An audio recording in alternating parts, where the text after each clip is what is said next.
Movie की शुरुआत में हम माहिरा नाम की एक लड़की को देखते हैं जो अपने हस्बैंड के साथ बहुत ही खुशी से अपनी लाइफ बिता रही होती है। इनकी एक बेटी भी होती है जिसका नाम बानिया होता है।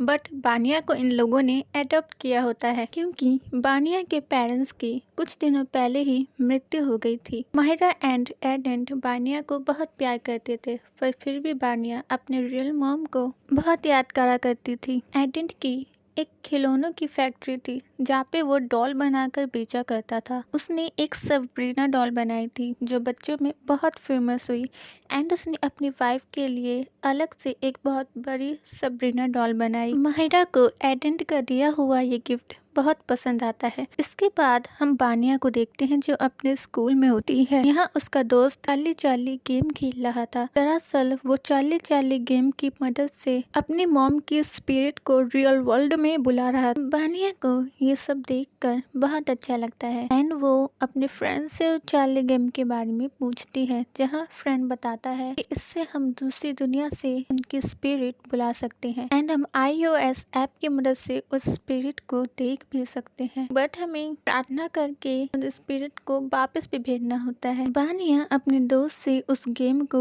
उधार ले लेती है और रात के समय वो बेड पर बैठकर अपनी मॉम की स्पिरिट को बुलाती है। बानिया को फील होता है कि उसकी मॉम की आत्मा इस वर्ल्ड में आ चुकी है एंड वो iOS ऐप की मदद से अपनी मॉम की स्पिरिट को ढूंढने लगती है, पर ये ऐप फेक थी।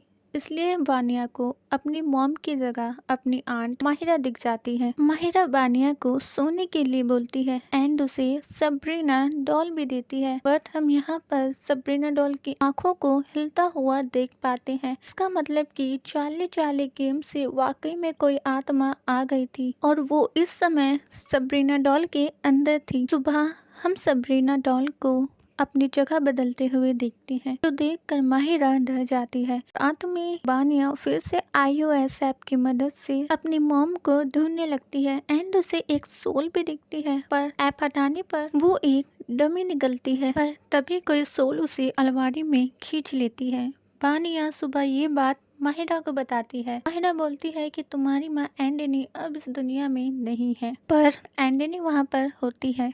अगले ही दिन एंडनी माहिरा को दिखती है और देखते ही देखते वो एक डीमन में बदल जाती है। माहिरा उसे देखकर भागती है एंड जोर से चिल्लाने लगती है। उसकी आवाज सुनकर एडेंट भी वहाँ पर पहुँच जाता है एंड वो डीमन इन दोनों पर हमला कर देता है। वो दोनों भागने की कोशिश करते हैं पर वो डीमन उन्हें भागने भी नहीं देता एंड वो दोनों समझ जाते हैं कि उनके घर में एक आत्मा है। अगले दिन वो लारस एंड उनके हस्बैंड को मिलने जाते हैं जो कि एक पैरानॉर्मल एक्सपर्ट थे। वो दोनों तुरंत उनके घर आ जाते हैं एंड चाली चाली गेम की मदद से एंडनी को वापस उसकी दुनिया में भेजने का ट्राई करते हैं, बट गेम में आग लग जाती है और वो जलने लगता है एंड लाइट भी ऑफ हो जाती है। अंधेरे में डीमन बानिया को पजेस कर लेता है एंड बानिया पोजेशन में लारास पर हमला कर देती है, पर लारास इसी तरह बचकर बानिया के अंदर से उस डीमन को बाहर निकाल देती है। आगे डीमन सबके सामने आ जाता है और सब पर हमला कर देता है। इन लोगों के बीच बहुत फाइट होती है एंड लारास सबको बचाकर बाहर ले आती है और उस डीमन को उसी घर में कैद कर देती है। बट इनसे गलती ये हो जाती है कि ये सबरीना डॉल को भी अपने साथ ले आती है। डीमन सबरीना डॉल के अंदर घुसकर बाहर आ जाता है। इसी बीच लारास डीमन को पहचान लेती है एंड सबको बताती है कि उसका नाम बागिया है और ये कोई मामूली आत्मा नहीं है, ये डीमन का चाइल्ड है। और यहाँ पर हमें बानिया की पेरेंट की डेथ के बारे में भी पता चलता है कि बानिया की मदर को इसी डीमन ने पजेस कर लिया था एंड उसने बानिया के फादर को भी मार डाला था। लारास एंड उसके हस्बैंड ने बागिया को पकड़कर उसकी दुनिया में वापस भेजा था। इसी दौरान एंटनी की भी जान चली गई थी। जब बानिया ने चाली चाली गेम की मदद से एंटनी को दोबारा इस दुनिया में बुलाया तो उसके पीछे बागिया भी आ गया। बागिया को मारने का एक ही तरीका था, उसे एक खास खंजर से ही मारा जा सकता था, जो खंजर स्पेशल बागिया को मारने के लिए ही बना था। ये खंजर हस्बैंड के पास था। उसे कुछ सालों पहले ये खंजर एक अमीर से मिला था और इस गुफा में इस खंजर को डीमन द्वारा ही छुपाया गया था। अगले दिन डीमन मायरा को पजेस कर लेता है और पजेस मारिया सब पर चाकू से वार करती है।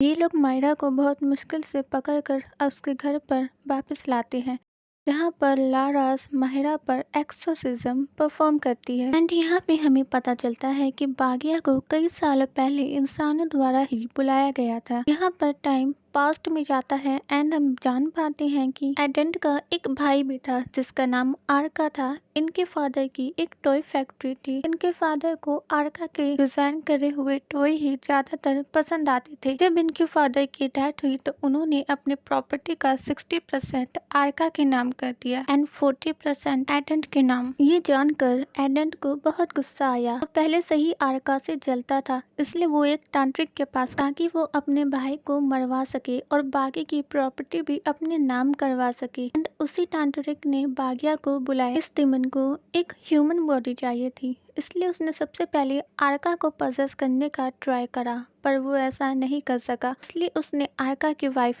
एंटनी को पजेस कर लिया। आर्का एंड एंटनी ही बानिया के पेरेंट्स थे। एंड जब लारास ने एंटनी को बागिया के पोजेशन से बचाया था तब इसकी मौत हो गई थी। इसका मतलब इन दोनों की मौत का जिम्मेदार सिर्फ और सिर्फ एडेंट था। एंड यहाँ पर बागिया को एक और जिस्म चाहिए था, इसलिए वो एडेंट को ही पजेस कर लेता है। पजेस एडेंट सब पर हमला करता है एंड हस्बैंड किसी तरह बागिया को उसके जिस्म से बाहर निकालता है। एंड अब बागिया अपने असली रूप में आ जाता है, जहाँ पर लारास उसी खंजर से बागिया पर हमला करती है एंड उसे हमेशा के लिए मिटा देती है। इसके बाद एंड में एडेंट को पुलिस पकड़ कर ले जाती है एंड बानिया एंड माहिरा खुशी से अपना जीवन बिताती हैं। फ्रेंड्स, अगर आप हॉरर लवर हैं और आपके पास लंबी मूवी देखने का समय नहीं है तो मेरा चैनल सब्सक्राइब कर लो। मैं ऐसे ही और शॉर्ट में एक्सप्लेनेशन आपके लिए लाती रहूंगी। मूवी देखने के लिए धन्यवाद।